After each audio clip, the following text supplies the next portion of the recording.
I was cutting off the magic that happens in between me doing what is in my control, the space, to what is outside of my control to allow spirit to work. Hey yo, pimpin' on the east side. I know this a West Coast beat, but it's a freestyle. I've been kinda stressed and I freaked out.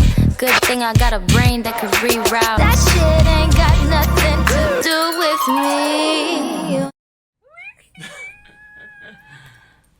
I am so proud of us. Yeah. Why are you proud? What you feeling? Tell us. Break it down. We just had I felt like today was like the easiest setup day for us. Yeah, it was very smooth. Very smooth. I feel like we're in a season of flow. Right, there was no rushed feeling or energy. We were aligned. And I just feel like so relaxed into Me too. I'm this glad. moment. Yeah. And I'm really grateful for that. So, speaking of seasons. It's hot as hell.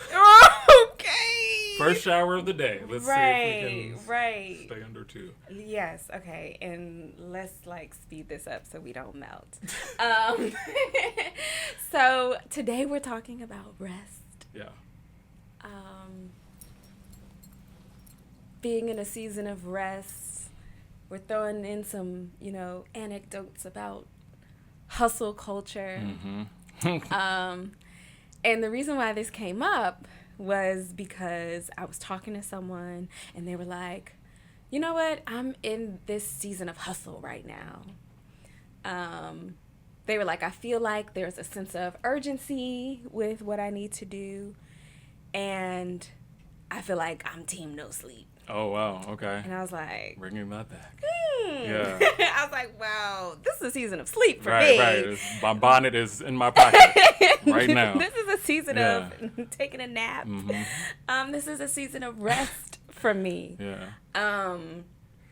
But as I kind of went on that rant that I had with you when we were having a grounding conversation about a different episode, I started to really think about why this is a season of rest for me, but also why I am so calm about it and open to the idea of resting in a way that I wasn't always open to resting. And it also brought me back to that year where I went through some very serious health challenges. I had a migraine every day for a year, and it completely wrecked my life in a way that I didn't see happening. And it put me in a position where I had to reevaluate my lifestyle. I also had to grapple with this idea that what if this is my life for the rest of my life?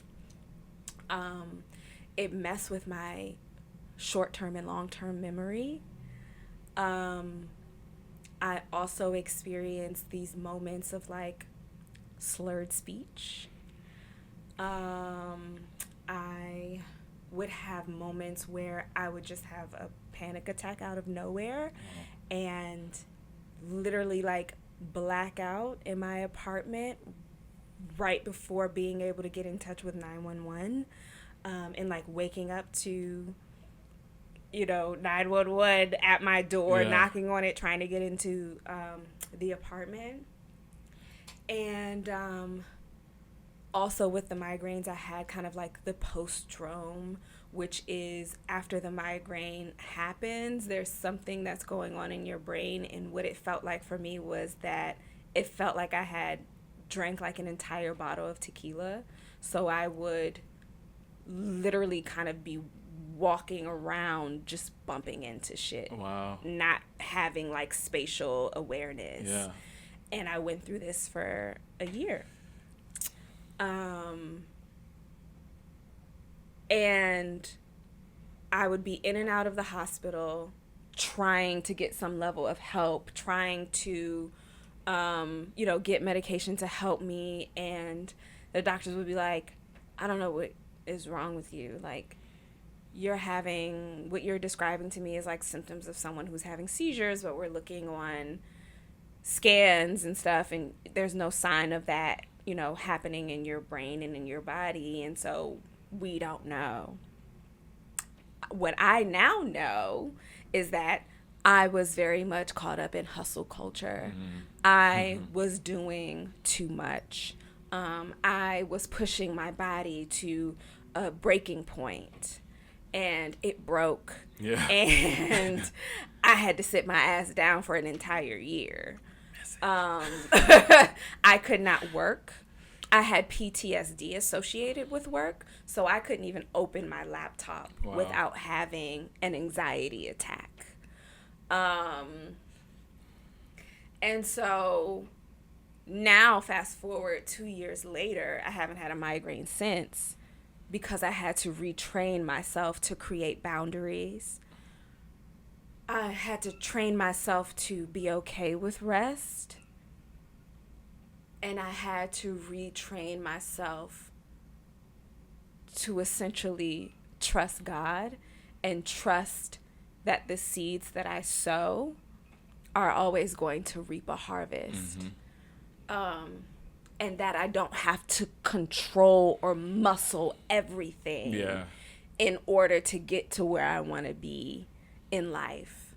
And so that's my story, the gist of it, and kind of like why I'm now in a space of rest, and why we're here wanting to kind of like encourage other people to do the same. For sure. I mean, thank you for, I knew when things were happening, but thank you for going to that place again to just be able to share your experience. And I'm glad that you're here to be able to tell the story, because when it comes to our health and our bodies, there can be so many things going on and outside of our control. And so just that you were able to get the help you needed and like regroup. And so what drove you to be so embroiled, or in the hustle culture? Like, what let you get to that point that you had to unlearn? I mean, I've always been a hard worker. And I think being a hard worker, being a perfectionist, and being someone who touts themselves as someone who does things in excellence, I think that I allowed that to define me totally. In a way that was just not healthy. Right. And with that comes people pleasing, right? And so I would say yes to things that I had no business saying yes to. Making commitments that I did not have the space for. And working myself to the ground. And in essence, I was teaching people to work me to the ground, right? Because I didn't have boundaries. People could text me whenever they wanted to, and I would respond. People could ask something of me, and I would say yes every single time. And people started to take advantage of me, because when you are a gifted person and people see your gifting and they see what you're good at, and you don't create boundaries or exceptions, they are always going to take advantage of it. Even if it's not intentional, they're going to take advantage of it. And so I had to learn to say no. I had to learn to be okay with somebody being upset with me for not having the room for their thing. So that's where I was. She ain't there no more. Delivered! I have been delivered. I say no. I say no often. But I say yes often too when I have the space. And so I think it's really interesting. And also what I discovered was that what I don't think some people understand about hustle culture and how hustle culture is rooted in control and a lack of faith. And I feel like in many ways, I was cutting off the magic that happens in between me doing what is in my control, the space, to what is outside of my control to allow spirit to work. Yeah. Because it's a collaboration. It's a collaboration. Yeah. Because I can set the table. That's in my control. Mm-hmm. I can invite you to come and sit and dine with me, but I can't make you come. Right. So I'm just totally in a space where I'm just like, here's the seed. I'm planting it in the ground. I'm watering it. And whatever that seed needs to do in order to sprout, I'm going to let you do your thing. Yeah. And I'm going to go to sleep. Right. Because I did my part. Mm-hmm. So what about you? What are some ways in which you've kind of like, are you a hustler? Are you team no sleep? Are you team sleep when you dead? Like, well, oh my God. Well, yeah, no, I'm not on any of those rosters. Okay. Theoretically speaking. It's funny you mentioned like the excellence piece and like the letting the seed do its thing. And one thing that struck me before I respond to that question is, I think in order for us to, I mean, it's arguable, I guess, but in order to truly do things in excellence, we need to be able to rest. Like imagine pushing yourself to a point where you're so depleted, you're so weighed down with different responsibilities being pulled in multiple directions, where you're making maybe mistakes that you ordinarily wouldn't make. I missed this, or you're running late. And it becomes this chaotic thing. So it's like there's value in allowing yourself to be restored, so that you can come back to the table as your best self, as your highest self, with fresh eyes, like not sort of running on fumes. For me, when we talked a little bit about this, I feel myself going back and forth between like the hustler and like the the nomad, like monk meditating in a field. And being in New York, I've been in New York for 13 years, so I think early on I learned that in order for me to survive here and to make it in some sort of respect, that like hustle is a way of life. And it's an energy. It's like an energy. Literally when you come, like when I go home to Maryland, the energy is so different. It's like the total opposite. And you like, if you stay long enough, you get acclimated to it. And then when you come back into New York, it's so jarring. Yeah. It's like, welcome back. Right. Yeah. Right. Yeah. That ass. Yeah. It's wild. And, and so it's not for everybody, but for those of us who choose to subscribe, who choose to acquiesce, it's like you get sucked into it, and you can't turn it off almost. It's like, this is how we do things here. So I've definitely found myself at times saying yes to everything, you maybe even things that didn't make sense in terms of capacity, in terms of what am I gaining from doing this? Not everything that's for you is not everything that comes your way is for you or meant for you, right? And it is okay to say no to things, but I think especially as a creative, I remember when I would come up and sometimes just being so grateful for an opportunity, maybe it didn't pay a lot or pay anything, or shoot, like, I mean, I didn't have anything for the last 3 months, so let me get in front of a new audience, in front of some new eyes, and maybe somebody will know my name, and I don't want to.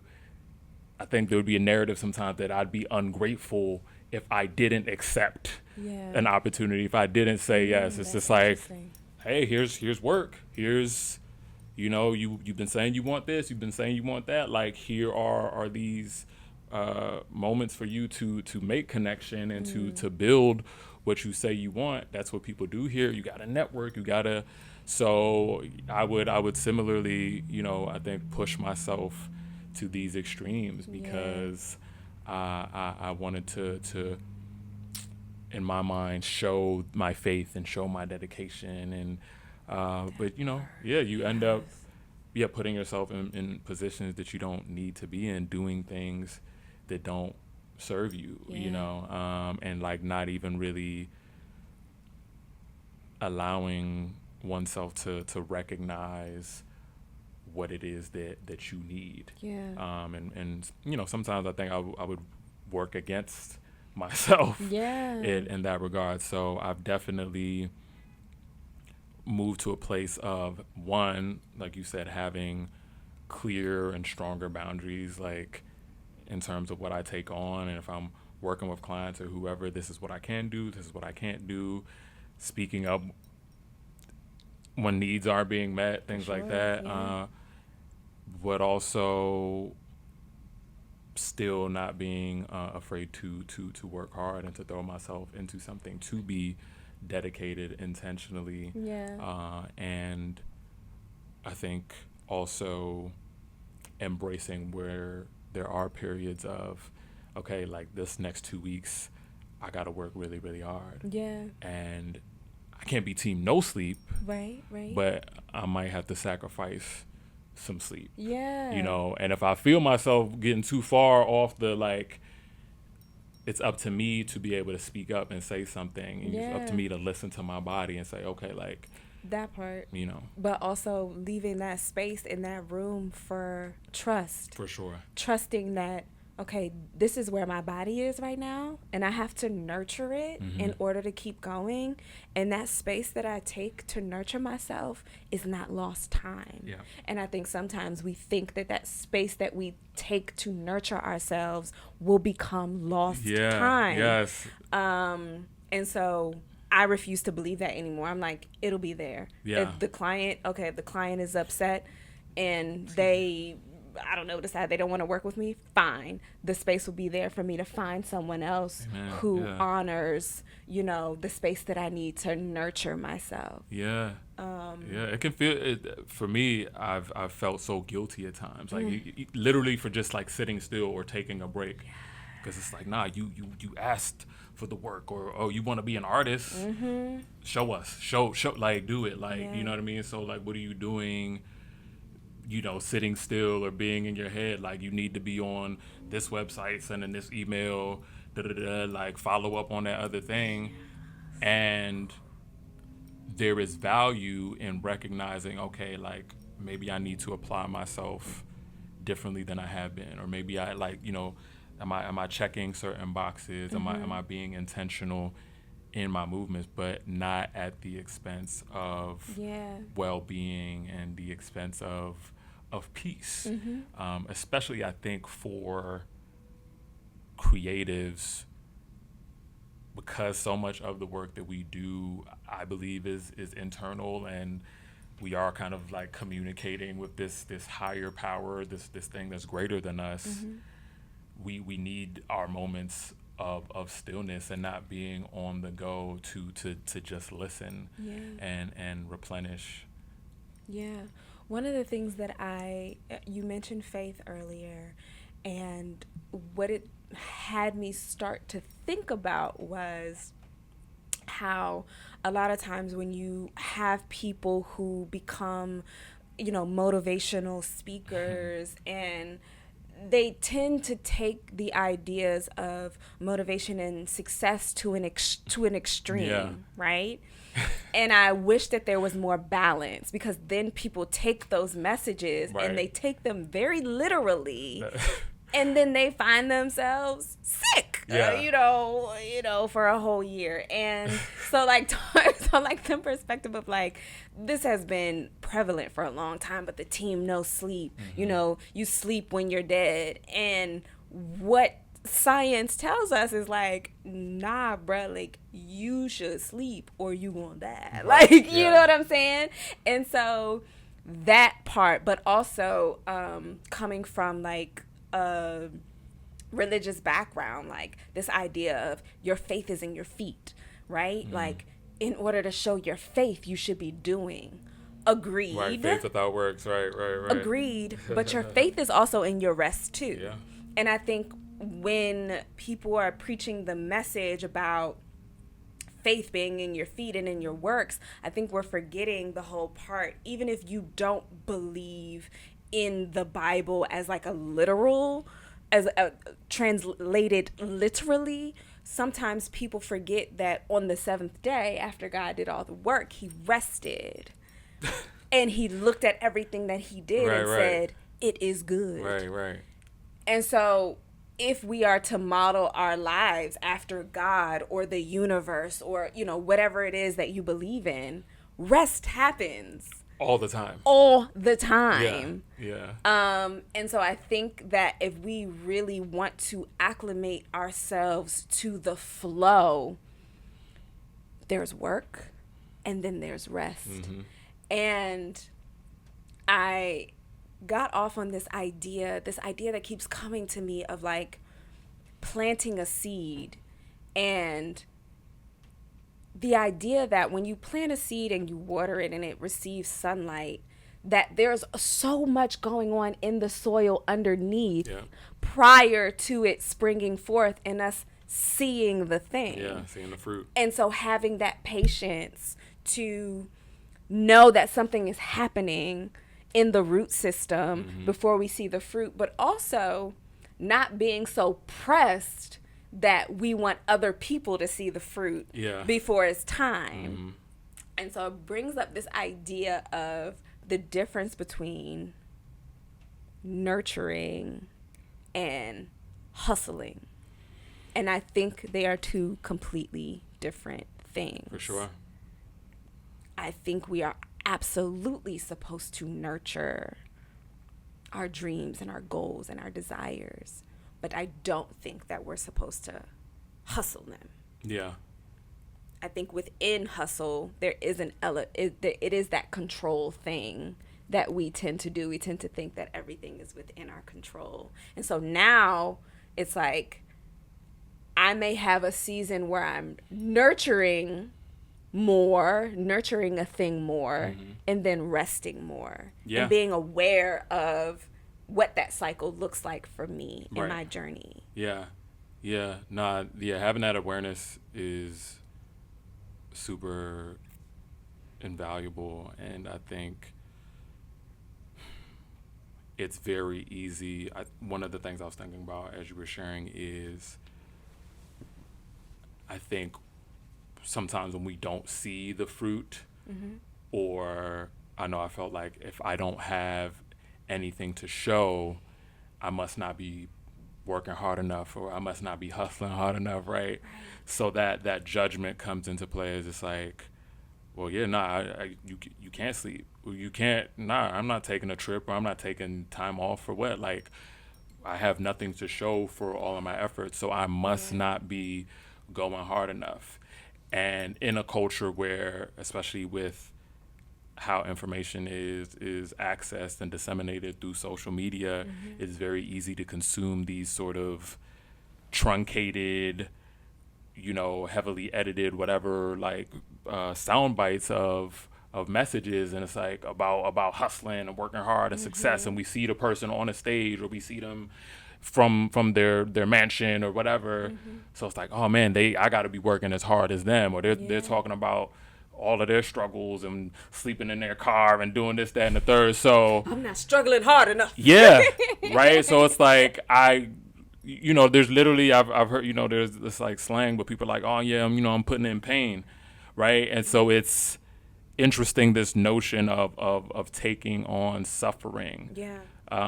For the things that we are passionate about, but it's very, very counter to I think the way that we're meant to sort of bring things to life, and like what is sort of the natural law, in terms of how we exist. So my question for you is, in what ways are you resisting hustle culture? I resist hustle culture, I think, by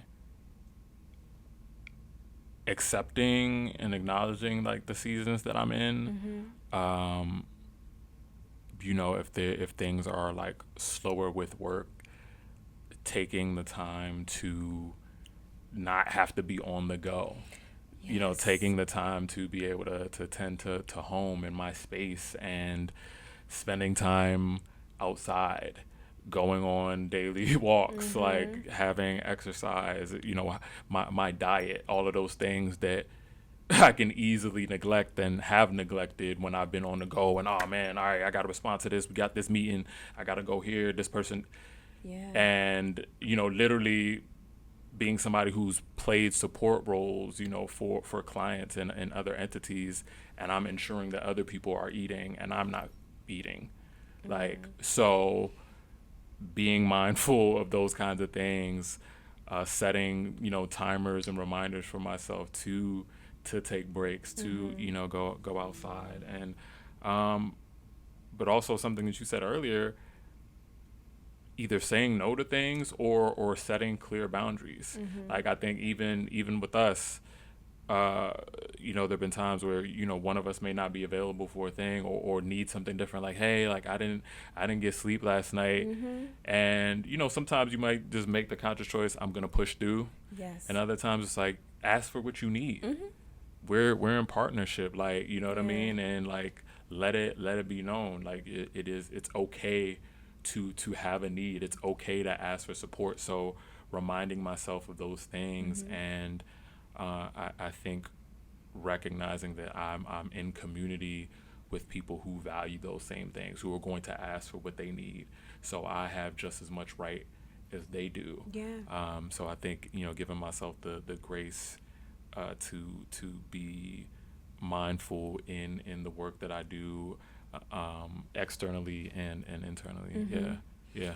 You know, something came up for me when you were talking about things maybe being slow with like client work, or what came up for me was my natural tendency when things slow down is to try to find a way to make them pick back up. Right. Yeah, you gotta fill this space somehow. And now when things slow down and they slow down on their own, I see it as a clue that I'm supposed to slow down too. Right. And that I'm supposed to step back and take a time of reflection and gain perspective. Yeah. And so if there is one thing I would encourage people to do is, we talk about seasons all the time, but don't always be so quick to fill your plate back up. Right.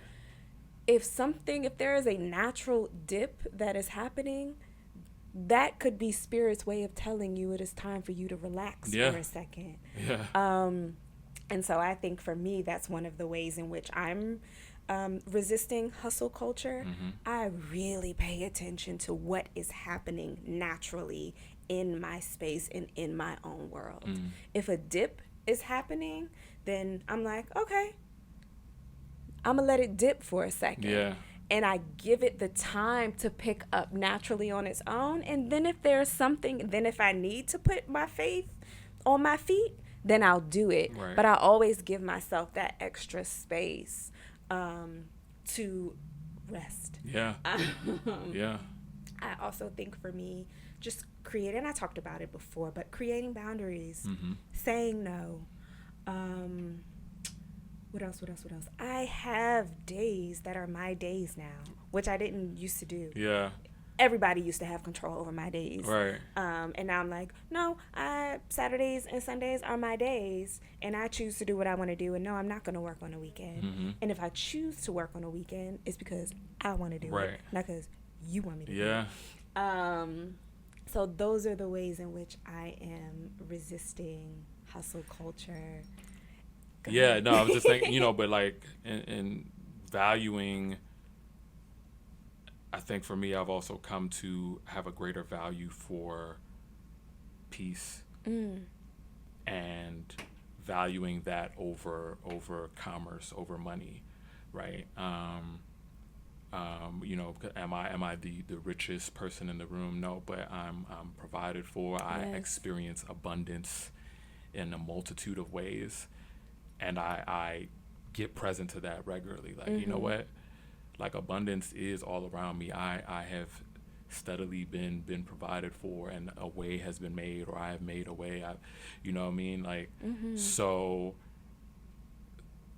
the faith piece comes back into play, where it's just like, I may not always know where the next thing is coming from, but trusting that it will come, and that I can continue to move at the pace that makes sense for the season that I'm in, and appreciating when I do have an opportunity to rest, where there is a dip, and I can return the attention and energy to myself, and to the things that I love, the art that we love, and telling stories, because that gets put on hold, like, sometimes when you're embroiled in the hustle and all of those kinds of things. So yeah, man, peace. Like, afford yourself peace. Take a nap. Yeah. Go to sleep. Take a walk. That's my song. Shout out Bun B. Shout out Bun B. Good talk. Great talk. We appreciate you tapping in, but don't be stingy. If you were inspired or motivated by anything you heard, please share our podcast with a friend or an artist you would like to encourage on their journey.